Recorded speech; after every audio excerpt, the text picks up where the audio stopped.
Hello, my name's Mark Hudson. I edit Manchester Climate Monthly. On Friday the 25th of April there's a panel debate: to what extent does individual responsibility have a role to play in climate mitigation? I'm not on that panel, but this video is my contribution to that debate.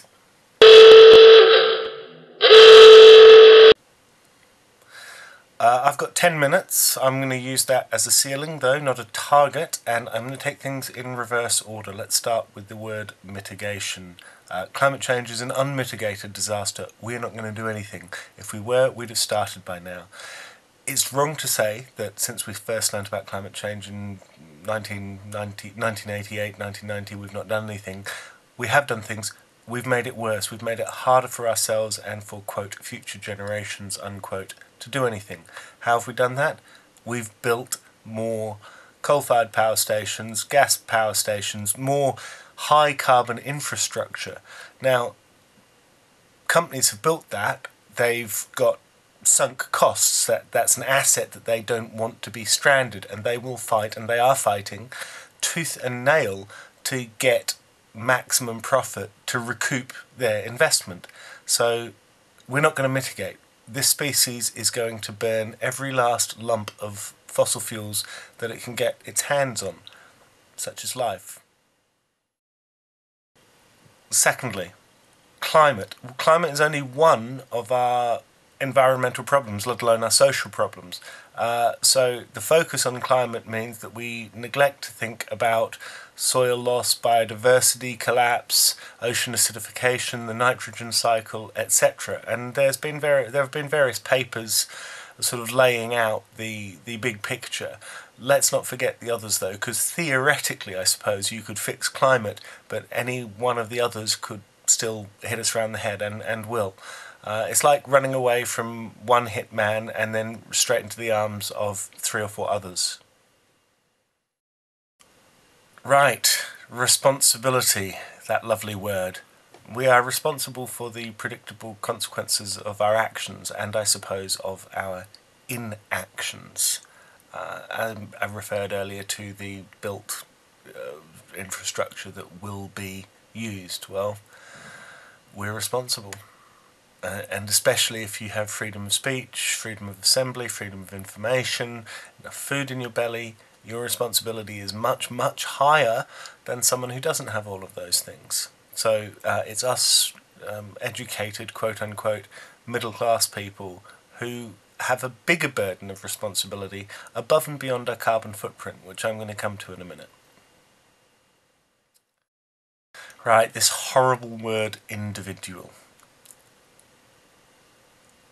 A few philosophical comments and then we'll get on to the meat of it. We are infantilized. Our lords and masters like us to be children. Children are relatively easier to push around, to manipulate, to distract.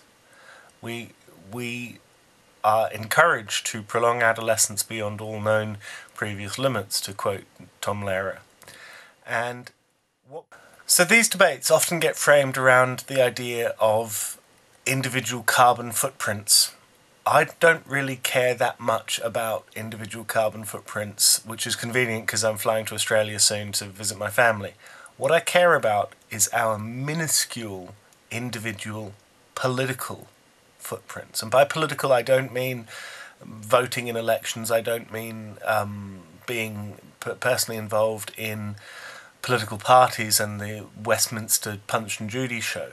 I mean our largely irrelevant... I mean whether we use our voices and our knowledge and our time to try and influence just the political process, but also the social process, whether we try and enter and change the debate about what this species is doing to the planet, other species, and ultimately itself. It's easy, and we're encouraged to become incredibly narcissistic about what we put in our mouth and what we wear and where it came from and all of that. And those are, I would say, a diversion. What matters is our political footprint.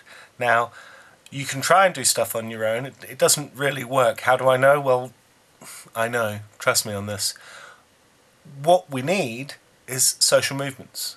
We need individuals taking responsibility for carbon mitigation via their trades unions, their church groups, religious groups, their communities groups, tenants and residents associations via campaigning groups. And that, to me, is where the responsibility lies. And everything else seems to me to be a diversion. Yeah, I mean, you have to consider your own personal carbon footprint, because otherwise you're a complete hypocrite. But that's almost all I've got to say on the issue. So, what is to be done? Well, frankly, we're doomed. The time to slam on the brakes is before the bus goes off the cliff. Once the bus has gone off the cliff, you can push that brake pedal all you like if it makes you feel good. It's not going to change the overall trajectory. But let's play a game of pretend. Let's pretend that the climate sensitivity is lower than most of the studies suggest. Let's pretend that we can invent and implement and roll out massive, effective carbon capture and storage and retrofit those existing power plants and cement plants that I mentioned earlier. And let's pretend we have a little more time than we thought we did. We still don't have much more time. So what is to be done? Well, on an individual level, what do you know about what your local government is promising? What do you know about what your local government is actually delivering? Let me give you a pro tip here. There'll be a gap. You're responsible for that gap. A bit. Okay? So you could read up on socio-technical transitions, which is what we're talking about. How do we change from one system to another, or in this case a fossil fuel system to a post-carbon, low-carbon, zero-carbon, blah, blah, blah, renewable situation.